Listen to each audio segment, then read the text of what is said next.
more here. Yes, right there. Prior to you walking into Jack's life, how long had he actually been living there? I know that at some point you thought he might be sailing, but how long had he actually been alone and in that cabin? Jack, how long have you been in the cabin before I came up there with my cameras and started harassing you? I've been here now approximately 12 years. I retired when I was 65. I grew so inordinately tired and disappointed and the degree of disagreeability that I felt in terms of media and where the country was going and where the politics of our country was going. I just, in fact, wanted to do nothing except do what I could, as best I could, to be able to understand how we could have allowed ourselves to get into the position that we are presently in today. And I have nothing but enormous disrespect for what has happened in terms of the actions of our Congress and the actions of a continuing flow of presidents that have been, from my perspective, just beneath contempt. And in terms of this guy that's in there now, I voted for him. If I had had some other choice, I might have gone with another person, but I certainly wasn't going to vote for the two people that were the runners in terms of the Republican Party. I'm a reform. I sit on the fence, and I try and take the best of what there is in both those parties, and it is my considered opinion that neither one of them are worth the powder to blow them to hell. The Republicans are thieves, they're liars. I consider them to be traitors. I agree. To the concept that was set down by our founding fathers, and the Democrats, as we are all well aware, are dumb as bricks. Witness Massachusetts and witness this latest thing with the health care magic that supposedly was presented to the American public. The American public wants jobs. They want a return to the health of our country. And surely, of course, every civilized country wants a good health plan, but it wasn't time. It wasn't right. There was something else that had to be done. And now, before you cut me off, I have to remind you that I think November 1st, if I'm not mistaken, that you will have the opportunity to get a hold of Christmas gifts that will please the hearts of grannies and uncles and maiden aunts and nearly everybody that's on your list. Because this wonderful, wonderful film is going to DVD, I believe November 1st. Is that correct, Ben? November 2nd, you're very close. Election day. Okay, November 2nd. And I have to tell you that if there's, I don't know, I'd rather have somebody give me warranties or Dr. Zhivago than it's a man. So there you have it. I recommend it highly. I enjoyed it, and I enjoyed greatly working with that fine young man that you have standing in front of you. You're looking at a young fellow that has a great future in front of him. Hey Jack, we have time for one more, and this is my dad asking you a question, so you behave yourself, all right? Yes. Hey Jack, it's a pleasure to meet you, even though we haven't done it in person. I'd like to know what you think Ben has learned from working with you. He never learned much from me. I wonder what he learned from you. Oh boy, let me remind you before you answer this that we have a very small amount of time, all right? So the question is from my dad. What you think I may have learned from working with you, because I never really listened to anything my dad said. So, Jack, what do you think I learned from this whole thing? Well, once upon a time, somebody asked that question of me in one of these what Ben and I call our dog and pony shows, and I said it was like watching a small child riding a bicycle running into a tornado. And I can say this with all degree of impunity. Ben is an honest man. Ben had the advantage in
soon, okay?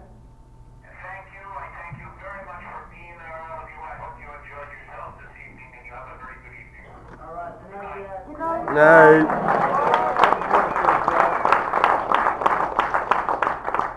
Well, thank you guys for letting that happen. I know that personally it means a lot to him, and it means a lot to me in this sort of strange way that we've become friends, given that opportunity. And I want to tell you a very quick story. When we played this film in New Zealand, of all places, they flew us down there, and it was like me and my whole producing team, and they bought us all plane tickets, and they put us up for a week, and they gave us a per diem. It was kind of too good to be true, you know. And it became very clear why that was, because it was too good to be true. Because when we landed, our film festival host said, yeah, part of your travel was paid for by the U.S. Embassy here in New Zealand, so you're going to need to hear an hour-long presentation about viral videos from the U.S. Embassy. But luckily I packed a suit, so I had to prepare this PowerPoint presentation to present to the Committee on Privacy and the Committee on Aging in New Zealand at the U.S. Embassy, right? And they had not seen the film, and so I literally had to start like, there is this thing called YouTube, and on YouTube there are viral videos, and this type of notoriety can be harmful, and like walk them through the film and this whole idea of unintended celebrity, and at the end of the presentation, and I think most people were there for the free lunch, because the lunch was very good.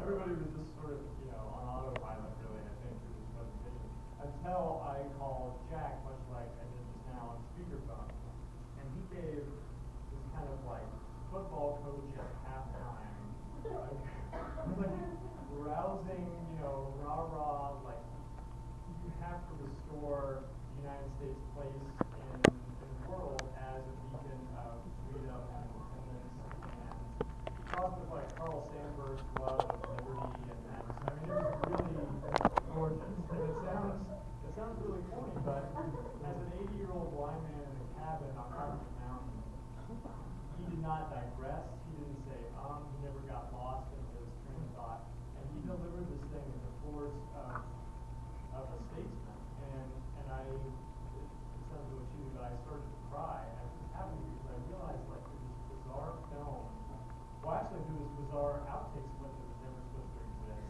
and then this weird documentary that I made with my friends that was also kind of, you know, barely got made, he had been given this platform, you know, through which to like kind of always say something that he had to a group of people that he had always wanted to address. And in a strange way, it's like the movie's still going. You know, we've been on the Tonight Show, we've been all over the world, we've talked to audiences such as you people, so it's really cool for me to allow it to keep going, and thank you for being here. So thanks for listening to Jack and participating in this. And I will happily answer another question if you guys have one. I don't really like when Q&As go long myself when I'm in the audience. My butt starts to hurt.